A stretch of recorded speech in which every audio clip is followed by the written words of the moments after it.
স্বপ্ন বড়, তাই সমালোচনার দিকে তাকানোর সময় নেই। হয়তো এখন ছোট অবস্থানে আছি, দিন করতে কতক্ষণ।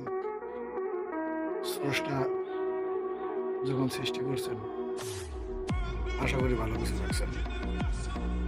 পরের উপর ভরসা করে লাভ নেই, এটাই বাস্তবতা।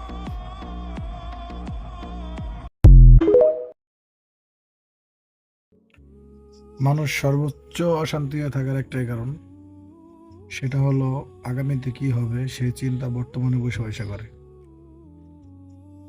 কথায় আছে না, খেতে যায় কিষানের কাজ, কামলার কাজ।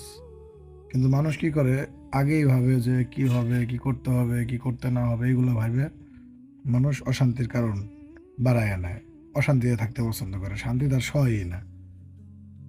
কোনো কিছু হইলেই সেটা নিয়ে চিন্তা করে, চিন্তা করার জন্যই মানুষ অধিকাংশ অসুস্থ। আর মানুষের অশান্তিতে থাকার মূল কারণ যেন যখনকারটা তখন তকদিরে যেটা আছে ওইটা হবে। চিন্তা থেকে নিজেকে সরিয়ে রাখতে হবে। চিন্তা থেকে সরিয়ে না রাখলে আপনি কখনোই সুখ অনুভব করতে পারবেন না। সুখ কি জিনিস আপনি জীবনে বুঝবেন না। এটাই বাস্তবতা।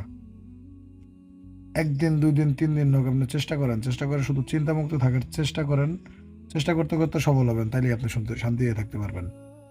বাস্তবতা এরকমই।